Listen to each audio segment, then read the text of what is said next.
It started on a bitter cold Sunday night in March at New York's bustling LaGuardia Airport. It was supposed to take off originally around 7:30, but kept getting delayed. It was 8 o'clock, and we were finally beginning to get on around 8:30. And again, saw the snow coming down. I thought, they're going to close this airport. There's no way they're going to let us take off.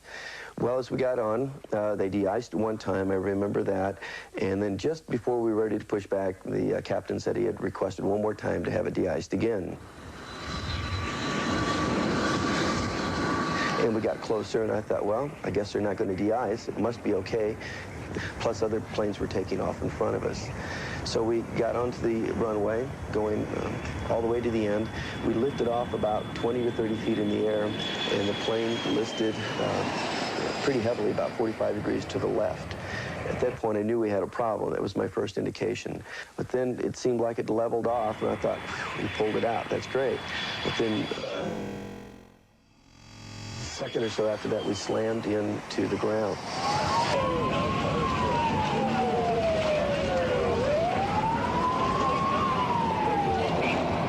An army of emergency vehicles descends on Flushing Bay. Dozens of rescue workers scramble down the icy banks. The initial reports, which sounded like they were confirmed immediately, was that the plane had landed in the water and was on fire. A ball of fire rolls through the plane's fuselage, engulfing both passengers and crew. Burning fuel spreads across the water.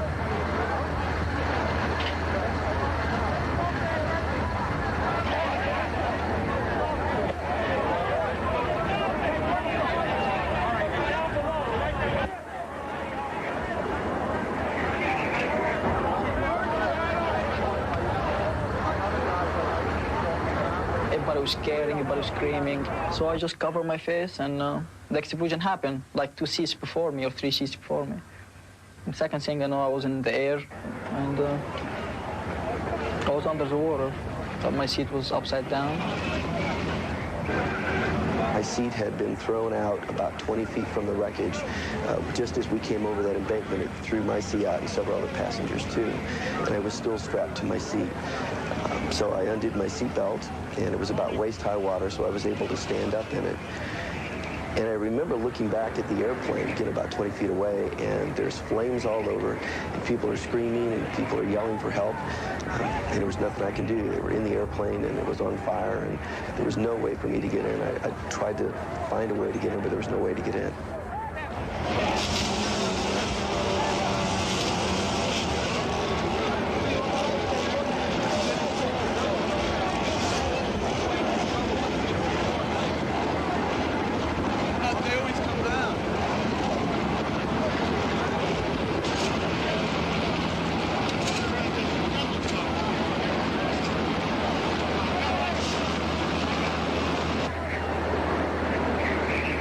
It was like a giant car wreck in the water. Steel was mangled, a lot of debris, people still trapped in the aircraft, and a rising tide. Because there's so little space in the crushed plane, divers abandon their air tanks. They search underwater, holding their breath, feeling blindly in the darkness for survivors. That's what I remember most, the water just rising and rising.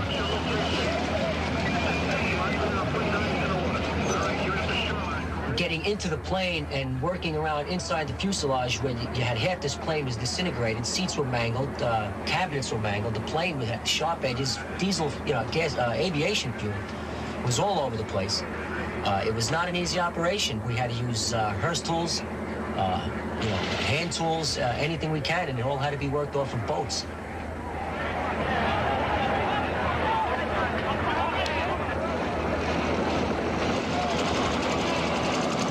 He suffered from exposure. Dry suit, unless you... In some instances, divers must be helped from the freezing water, suffering from exhaustion and exposure. Priests arrive on the scene to administer last rites. More and more bodies are brought to shore and placed in a makeshift morgue.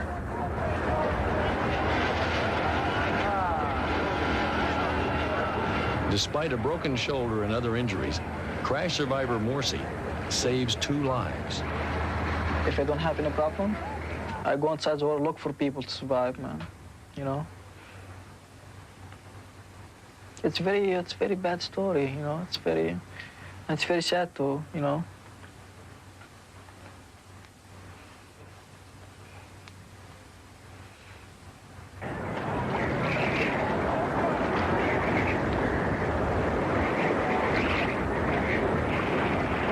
You have to go on and try to understand why you were spared, certainly have a new appreciation for life, and just kind of enjoy the sunshine a little bit more than I did before.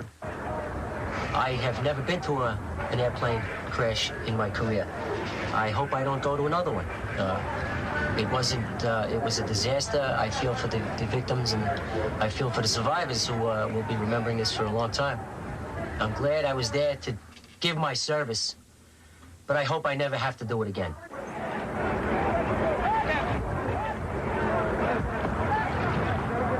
Due to the courageous efforts of rescue personnel, 24 of the 51 people aboard Flight 405